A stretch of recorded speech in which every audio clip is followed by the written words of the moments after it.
story that just continues to keep me up at night is what happened to the Yuba County Five. In 1978, there were 5 men that were coming from a basketball game in Chico back down to Yuba City in the middle of the night. Now, all 5 of the men suffered from mild intellectual and psychological disability. Never gonna know why they did this, but for some reason, when they were on the highway, they got off of the highway and went onto a dirt back road in the Plumas National Forest. Is that for whatever reason, they eventually got out of their car and started walking on foot, and they vanished. Police eventually found that car and they expected something's wrong with this. Not the case. The car had gas and it was working fine, so why did they get out of it and walk through the woods? Nobody knew what happened to them until eventually somebody stumbled into this cabin. Quick before I get into it, if you want the full episode on this, you can listen to it on Creep Time, the podcast. Inside that cabin was the body of Ted Wire, and he had lost 80 pounds. Didn't make any sense because the cabin was full of food. Eventually, they found everyone's body except for Gary Mathias. You were looking at one of the most disturbing photos in American history. In the 1950s, the Cooper family purchased an old home in Texas and moved in.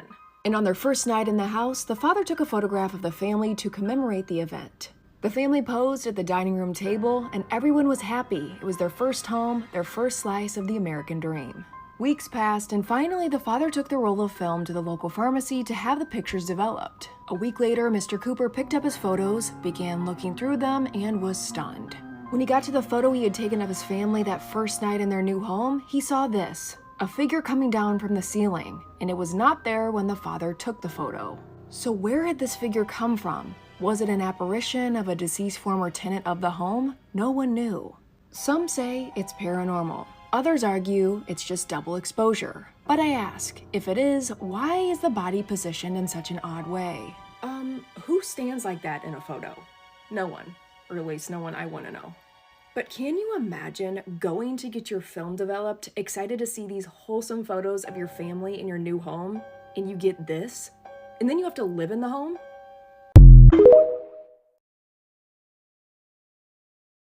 Yo, Project Bluebeam is happening.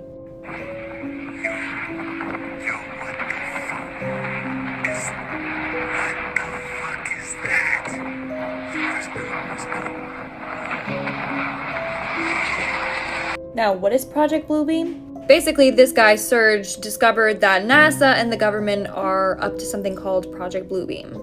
Basically, they are going to fake an alien invasion using AI and holograms. And then they're gonna fake a whole alien invasion to scare us, and the government's gonna sweep in and save the day so that everyone gets faith back in the government. They hope that it will restore order and everyone will be compliant as the government saves the day. Everything is getting super weird, and just be careful because they might stage an alien invasion with destruction. Check me out on YouTube for more information, link in bio.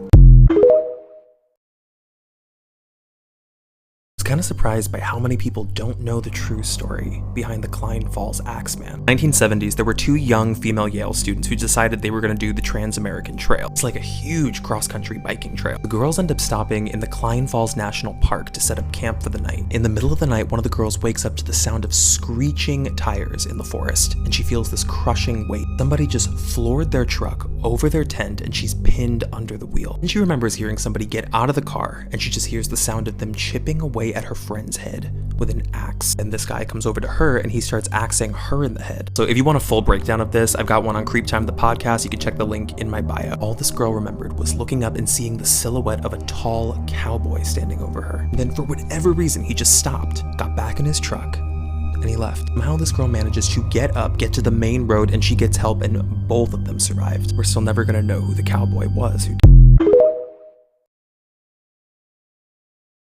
This place has such a dark history, the US government declared that no one is allowed to visit. This is haunted and abandoned North Brother Island. North Brother Island is one of 2 small islands located in New York City's East River, and it's completely abandoned and pretty spooky. With buildings, sidewalks, and streets shrouded in wild vines, the island is haunted by its past. There is no denying that North Brother Island has a dark history. Back in the day, North Brother Island was home to a quarantine hospital named Riverside. A place for those like the famous Typhoid Mary and others suffering from highly contagious diseases like smallpox, typhoid, tuberculosis, and polio. The island was eventually abandoned after a failed attempt at converting it to a rehabilitation center. What remains of this eerie place are crumbling buildings ready to collapse at any moment. It's truly an island frozen in time. Outside access to the island is rare and requests are only considered under very specific conditions. What are your thoughts on this very spooky and very abandoned island?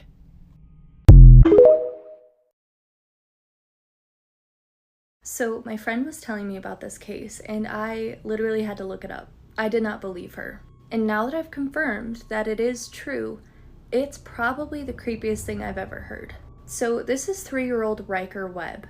One day, he was playing with his dog in his backyard when he vanished into thin air. Police did a very extensive search for him.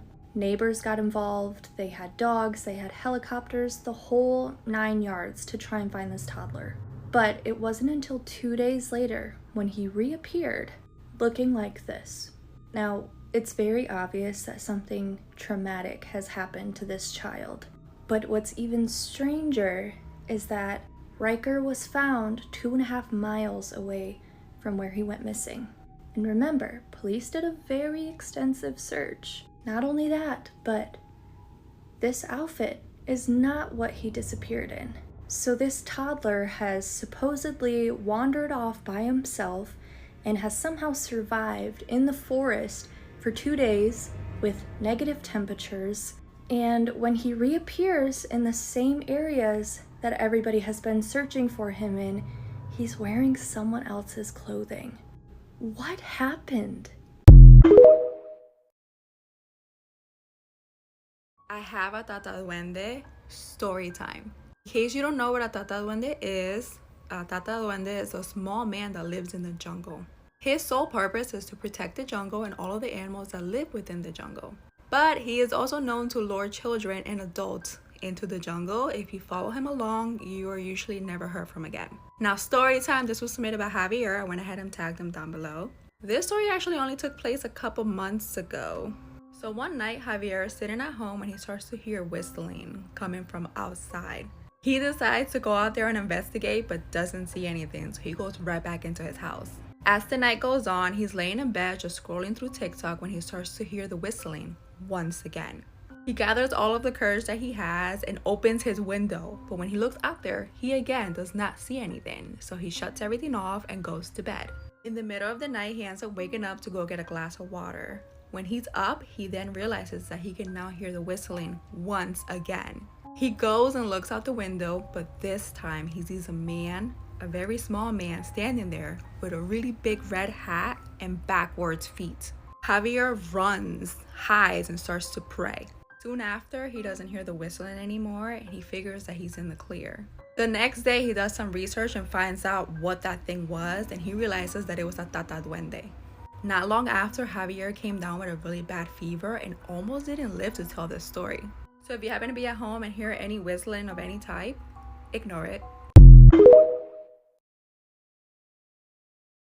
I want you to look up the chakra system on your phone. It has to do with Hinduism, I believe. Eastern medicine philosophy believes in chakra system where your body has these energy flows that... So every color in the chakra system determines an energy center in our bodies that are linked to certain nerves. It starts from the root chakra, which is the red chakra, all the way at the bottom. And the top is the purple chakra, which is called the crown chakra, right? Yes, correct. Now pull up the LGBT flag. Oh, it is the same. But it's upside down. The weakest chakra is at the top on the flag. And the strongest chakra Is at the bottom. is at the bottom. Yeah, I don't know, man. I feel like that's a leap. You think so? Yeah, I think you're just connecting coincidences because it serves your point. Purple, red. Red, purple. Coincidence. Coincidence? Maybe. In the last podcast, I spoke about the Shams al-Ma'arif book. Yeah. And a lot of people on TikTok, they rate it as the world's most dangerous book. But it is not the world's most dangerous book.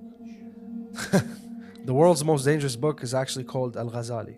Al-Ghazali is like... Al-Ghazali is actually a book that is believed to be written by jinns themselves.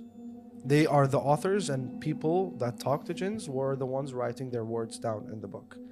Shams al-Ma'arif starts off with verses of the Quran. It just teaches you how to do black magic, how to clear black magic, some other rituals that are not dangerous, some things that are very bad. Al-Ghazali, on the other hand, it is a ritual from start to finish. It is a short book. People who do witchcraft and black magic, there are like, when you enter that realm of jinns, you have like a pretty much, I don't know how to phrase this, but it's like a rank system, or you need to, like, you earn your way up. For you to have access to Al-Ghazali book, you need to be at a very certain high rank or level in their world. Mm-hmm. You need to earn to read this book. And if you don't have that certain ranking status, then very bad things will happen to you if you read this book. It's so lethal that I've seen videos of imams, they don't even want to touch the book. Sheikhs, bro, they don't want to touch the book. They wear gloves while they go through the papers. Previous civilizations, about 300, 400, 500 years ago, they burned all the copies of this book, because most civilizations back then in this region were very Islamic.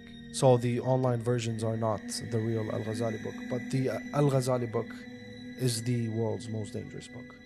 You cannot read this. If you read this, actual bad things will happen to you. Just having it in your house, bad things will happen to you.